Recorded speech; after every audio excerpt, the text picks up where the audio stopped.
झांसा है, कोई खेल है जो खेल रहे हैं आप लोग बिहार से? तुम बोलो फिर मैं सुनूं तुम बोलो। बजट के पहले वो दबाव आप पर बना रहे हैं और जाहिर तौर पर दोनों का आपको साथ चाहिए, टीडीपी और जेडीयू का सरकार को चलाने के लिए। ऐसे में आपको भी सूट करता है कि वो बिहार के लिए विशेष राज्य का दर्जा की मांग करते रहे, वरना फैसला तो पहले यही हुआ था ना कि अब विशेष राज्य का दर्जा नहीं मिलेगा, विशेष पैकेज मिलेगा। जब यूपीए की सरकार रहती है तो आप भी गाने लगते हैं यही राग कि विशेष राज्य का दर्जा मिलना चाहिए। मतलब आप लोगों ने बिहार को फुटबॉल बना लिया है मिलके। नमस्कार साथियों, मैं आपका दोस्त अशफाक अहमद और आप देख रहे हैं देशभक्त चैनल। बिहार राज्य जब बना, मतलब कि जो झारखंड का इलाका अलग किया गया, तो भारी नुकसान हुआ, क्योंकि झारखंड जो है वो पूरा जो जितने भी जो माइंस होते हैं तो वो झारखंड में है। तो कोयला माइंस, आयरन ओर माइंस और तरीके के माइंस, तो वहां से जो राजस्व मिलता है तो अब वो झारखंड को जाता है, बिहार सरकार को नहीं जाता है। तो एक तो वहां नुकसान, दूसरे बिहार जो है वो क्या है, पूरा प्लेन इलाका है और बड़ी बड़ी नदियां जो है वहां पे जाती हैं, गंगा नदी, गंडक नदी, अलग अलग तरीके की 50 नदियां हैं। तो वो बाढ़ आता है हर साल, तो बाढ़ की वजह से नुकसान, भारी नुकसान होता है। तो वो और बाढ़ की वजह से एक तो जैसे कि अभी आपने देखा कि इस साल पुल इतने थे, कम से कम 15-16 पुल गिर गए। बारिश आई और बाढ़ आया और पुल सब गिर गया धड़ाधड़। तो एक तो मतलब भ्रष्टाचार भी है उसमें पुल बनाने में, दूसरे वो बारिश और बाढ़ की वजह से नुकसान तो होता ही है। तो एक तो ये हो गया मुद्दा। दूसरा मुद्दा है कि बाढ़ की वजह से क्या होता है, विकास भी नहीं हो पाता है। अब जो जैसे कि बाढ़ प्रोन एरिया है वहां पे आप सोचें कि फैक्ट्री लगा दें, कोई उद्योग लगा देंगे, वो पॉसिबल नहीं। तो ऐसे में बिहार को एक कुछ पैकेज मिलना चाहिए, जिस पैसे के फंड से सरकार जो है वो कोई विकास काम कर सके, तो उससे बिहार को कुछ मदद मिल पाएगी। तो जैसे जो पहाड़ी राज्य होते हैं तो वहां पर क्या होता है कि विकास मुश्किल होता है, दुर्गम रास्ते होते हैं और ऊपर नीचे ऊंचाई होती है, नीचाई होती है।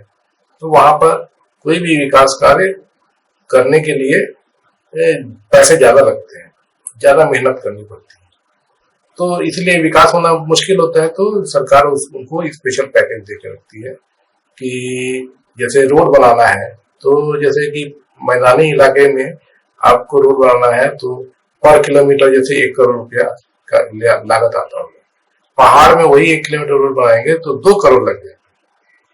तो जरूरत पड़ती है स्पेशल पैकेज की, उनको दिया जाता है।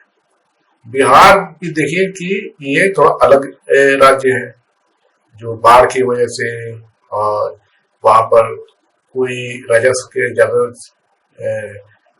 कोई तरीके नहीं है, तो सरकार विकास नहीं कर पाती क्योंकि फंड्स नहीं है। तो इसीलिए विकास की मांग के लिए वो स्पेशल पैकेज मांगते हैं बिहार सरकार।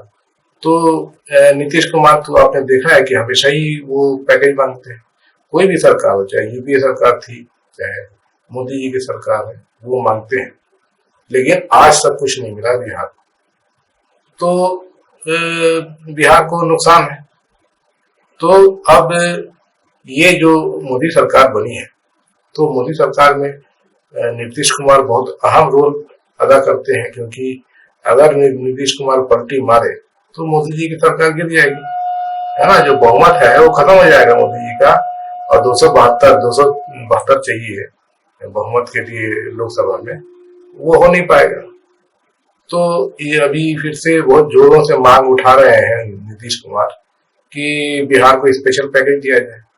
तो अभी बजट आने वाला है, क्योंकि इस बार जो क्या होता है कि चुनावी साल है, तो एक तो अंतरिम बजट फरवरी में दे दिया गया था, और अब जाके फिर से वो जो अंतरिम बजट है उसका प्रारूप जो है, उसको फुल बजट अब आने वाला है। तो अब बिहार को बजट में कितना पैसा मिलता है देखने वाली बात है। तो जो लगा रहे हैं नीतीश कुमार कि बिहार को स्पेशल पैकेज मिल जाए तो वहां कुछ विकास हो, और नीतीश कुमार की स्थिति भी मजबूत हो जाए बिहार में कि उन्होंने स्पेशल पैकेज दिलवा दिया, बिहार में विकास हो रहा है, तो नीतीश कुमार के नाम पर ही सब मतलब इतना कुछ काम चल रहा है, नीतीश कुमार ने करवाया है, तो ऐसा डंका बजेगा बिहार में। तो अब मोदी जी जो है, तो वैसे अभी आप देखिए किस तरीके की सरकार चल रही है। इसके पहले तो पूर्ण बहुमत की सरकार चलाते आए मोदी जी 2014 में, 2019 में, तो उनको कोई दिक्कत ही नहीं थी। मोदी जी का जो मन किया वो किया, नहीं किया तो नहीं किया। अब लेकिन मजबूरी मोदी जी के साथ में है, तो इस मजबूरी में मोदी जी क्या करने वाले हैं?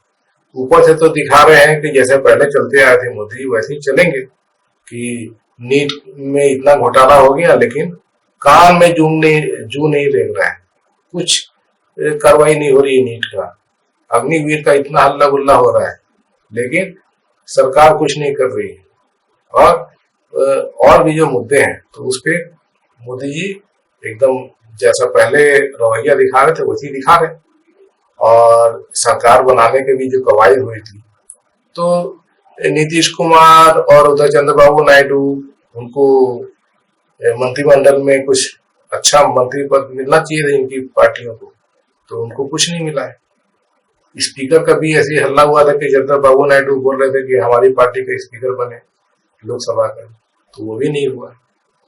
तो अब क्या उम्मीद बचती है कि बिहार को स्पेशल पैकेज मिले। तो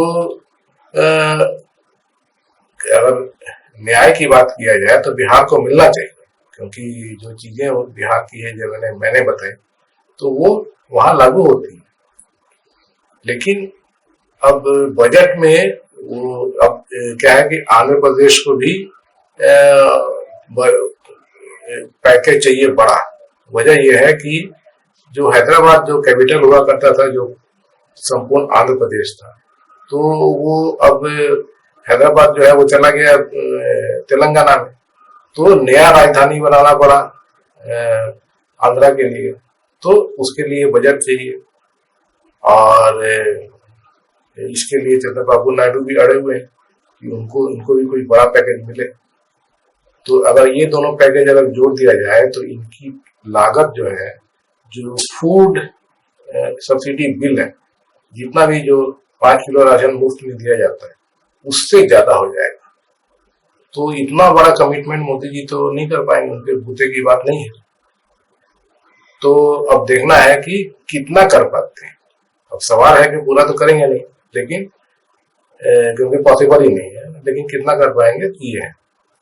और फिर इन्हीं मुद्दों पर नीतीश कुमार और चंद्रबाबू नायडू कहीं पैर तो नहीं खींच लेंगे और सरकार तो नहीं गिर जाएगी, ये भी एक मुद्दा है। तो देखिए आगे क्या होता है। ऐसा लगता है कि मोदी जी कुछ ना कुछ दे देंगे पूरा, लेकिन नहीं दे सकते हैं, उनके बस की बात नहीं। तो राजनीति गर्म है इन सब चीजों पे, ये बड़ा मुद्दा है, तो राजनीति भी गर्म करके चलेगी। तो विपक्ष भी जो है वो भी देख रहा है। और ये जिस तरीके से बिहार को पैकेज नहीं मिला है सालों साल, मतलब नीतीश कुमार जो है 2006-7 में ही मांग की थी स्पेशल पैकेज की, जब झारखंड बन गया उसके बाद से, लेकिन आज तक नहीं मिला गया। तो बिहार को मिलना चाहिए। बिहार का नुकसान है क्योंकि वहां पर सरकार के पास में देखा जाए तो बजट में उनके पास में पैसे नहीं आते हैं, तो ऐसे में विकास होना थोड़ा मुश्किल होता है। और ऐसी जगह पे अब जैसे क्या है कि बाकी जो राज्य हैं तो वो वहां पे उतना बाढ़ का स्थिति नहीं होता है। बाढ़ जो आता है बिहार में ही आता है, बंगाल में आता है और पूर्वांचल, यूपी का पूर्वांचल इलाका, ये 3 जगह है जहाँ ज्यादा बाढ़ का प्रकोप होता है। और बाकी जगह पे बाढ़ आता है लेकिन उतना ज्यादा नहीं है। इस साल तो खैर हर जगह बहुत ज्यादा बाढ़ आया, लेकिन जनरली उतना नहीं होता है। तो ऐसी परिस्थिति में अब देखिए मोदी जी क्या करने वाले हैं।